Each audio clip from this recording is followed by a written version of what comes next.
Delusional Mystery of the Self Part 2 is the third full-length album from Via Alemana-based technical thrash metal band Mental Devastation. And this band started out as a little bit more straightforward, kind of Bay Area influenced stuff. They were definitely more aggressive than usual. There were some more technical ideas happening on there, but they were mostly looking for kind of a late 80s prog thrash style. They were definitely compared to Violence and associated bands like Critical Defiance for their direct relation to those.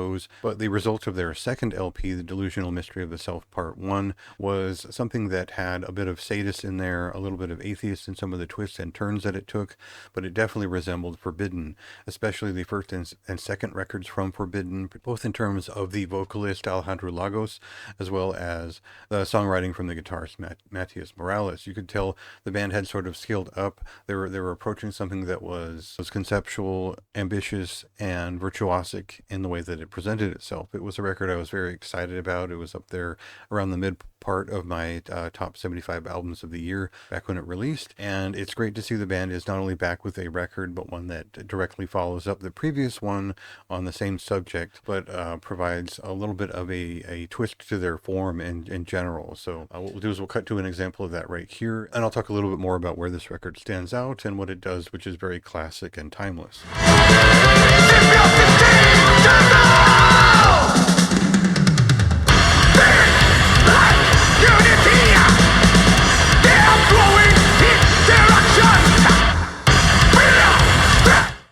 So if you love late 80s thrash metal as much as I do, and I mean the underground stuff, the more technical stuff, the more involved ideas that came from thrash metal later on, this should be a band that it strikes kind of a certain chord with you for its use of fretless bass, the gang shouted vocals, a lot of like just guitar solos that are just flying out all over the place, and a strong directive provided by the vocalist and guitarist.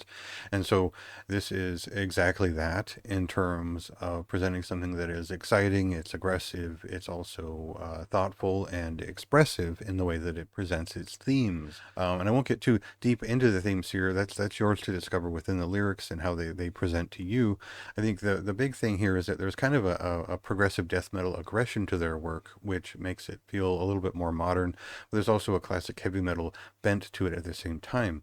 Yeah, you're going to get the late 80s Bay Area sound from some of this, but there's also some more exaggerative or experimental pieces on here that play with meter or just different sounds that begin to touch upon something that is believably closer to like Mekong Delta here and there for some of the different chords that they're striking and whatnot. So if you're a fan of thrash metal, it's going to be an important example of good thrash metal in 2025, that it feels authentic and is also ambitious. I think that's the big thing to say here, is that these guys are fantastic at what they do. They put out a great record above all else, and they've been able to carry the focus of the previous record into this one while also changing things up and evolving in their own way.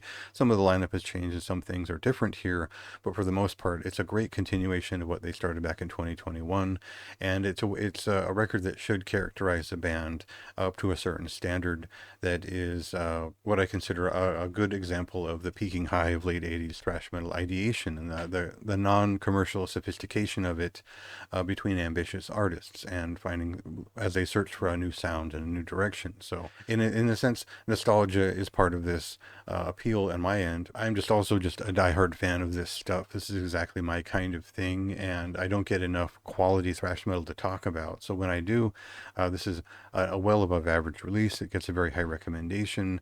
This is something I want more of, and also just a fine example in its own right. It's something I'll be listening to for years, and something I think that most thrash metal fans will appreciate upon approach. So check that out for yourself. See if it gels with your own taste in thrash metal, and kind of a little bit of an extreme hand given to it. Go ahead and read my written review for more of my thoughts, and go ahead and check the record out for yourself and see what you think.